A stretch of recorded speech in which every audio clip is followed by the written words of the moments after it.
Kush qëndron sot në kabinetin e kryetarit të komunës së Gostivarit, ushtruesi detyrës Valbon Limani apo i emruari i qeverisë për ushtrues detyre Fadil Xhelili? Kjo ishte dilema për të gjithë që pyesnin se çka pas vendimit të qeverisë për emrimin e një ushtruesi detyre kryetar në Gostivar. Vajtëm në komunë dhe takuam Zotri Limanin, i cili ishte sot aty vetëm për t'u përshëndetur me administratën dhe për ta lëshuar vendin. Edhe pse vendim zyrtar ende nuk ka pranuar. Dje qeveria ka sjell një vendim me të cilin ka emëruar një të besuar të qeverisë për 4 komunat ku s'kishte cenzus, këtu duke e përfshirë edhe komunën e Gostivarit, edhe pse ashtu siç e kemi cekur shumë herë, rasti i Gostivarit është pak më specifik. Atë vendim zyrtarisht ne ende nuk e kemi pranuar, fakt komuna e Gostivarit nuk e ka pranuar për të ditë kur hyn në fuqi dhe si hyn, por mbi të gjitha unë sot erdha edhe për t'u përshëndetur me stafin, por normal edhe për t'u parë dhe pas saj dite unë nuk do të vi në komunë, se kur do të vjen i besuari i qeverisë, atë nuk mund ta them shkaku se ende nuk kemi ndonjë dokument zyrtar i cili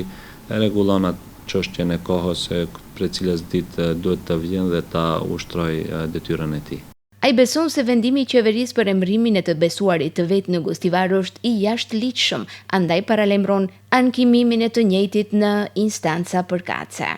Ne presim vendimi të del në gazetë zyrtare dhe të njëjtin vendim do ta ankimojmë në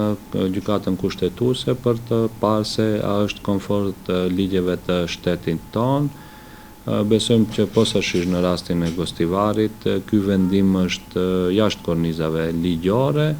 por mbi të gjitha do ta ecim atë rrugë ligjore për të parë se si do të përfundon e njëjta. Limani përsërit se për pranim dorëzim nuk është nevoja, sepse nuk flitet për mandat të fituar nga populli. Pranim dorëzim nuk do të ketë, pasi që unë mendoj se pranim dorëzimi bëhet kur kryetari i komunës vjen me vullnetin e popullit dhe me besimin të cilin ja ka dhënë votuesit. Në këtë rast kemi një administrator të deleguar nga qeveria dhe nuk e shoh të rrugës që ta bëj pranim dorëzimi. Sot Limani lëshon ambientet e komunës, por me porosi për administratën. Është fundi i vitit kur po sillen vendime që caktojnë mirëqenien dhe zhvillimin e qytetit për vitin që vjen, andaj jepeni maksimumin sepse Gostivari e meriton këtë. Porosia për administratën unë sot u takova është që të vazhdojnë të punojnë me të njëjtin përkushtim, me të njëjtën energji, sepse është fundi i vitit dhe kjo periudhë sjell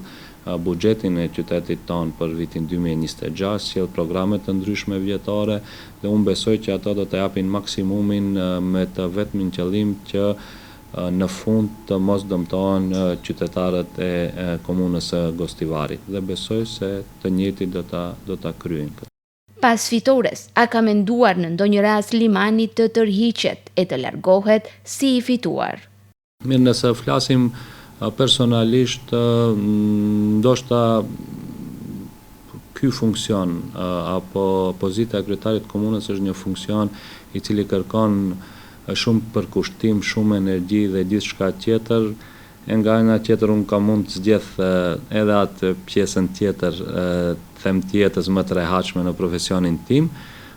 por pas gjithë asaj që ndodhi në zgjedhjet e 19 tetorit ku morëm diku afër 17.000 vota, unë kam obligim moral ndaj qytetarëve të Gostivarit dhe ndaj gjithë votuesve të cilët në fakt më dhanë gjën më të shtrenjtë besimin e tyre dhe mu për këtë shkak unë do të vazhdoj garën edhe më të qetë. E përkundrazi, ai siguron edhe një herë se në zgjedhjet e përsëritura do të jetë kandidati i Aleancës Kombëtare për Integrim dhe më 11 janar, vetëm se do ta konfirmojnë edhe një herë rezultatin e tetorit. Ne sërish do të dalim si Aleanca Kombëtare për Integrim dhe unë do të jem kandidati i përbashkët, nuk ka, domethënë, koalicioni funksionon shumë mirë deri tani, patjetër të them që në rafsh lokal edhe përfaqësues të Aleancës për shqiptarët të zotërisë Zjadin Selës janë të them në të njëjtën vijë dhe të gjithë punojmë për datën e 11 janarit, kur do të mbahen zgjedhjet dhe besoj se populli edhe njëherë do ta konfirmon fitoren tonë që ka më 19 tetor. Ai sot ka një porosi edhe për qytetarët, të vazhdojnë të besojnë fort se Gostivari mund të bëhet dhe këtë ta vërtetojnë në zgjedhjet që do të mbahen për ta vullosur emrin e kryetarit të ri për 4 vitet e ardhshme. Mesazhi im do të jetë që të gjithë të vazhdojnë të besojnë se Gostivari mund të bëhet, të përgatitemi për datën 11 janar dhe në mbrëmjen 11 janar të gjithë së bashku ta festojmë edhe një fitore të qytetit tonë dhe të Gostivarit.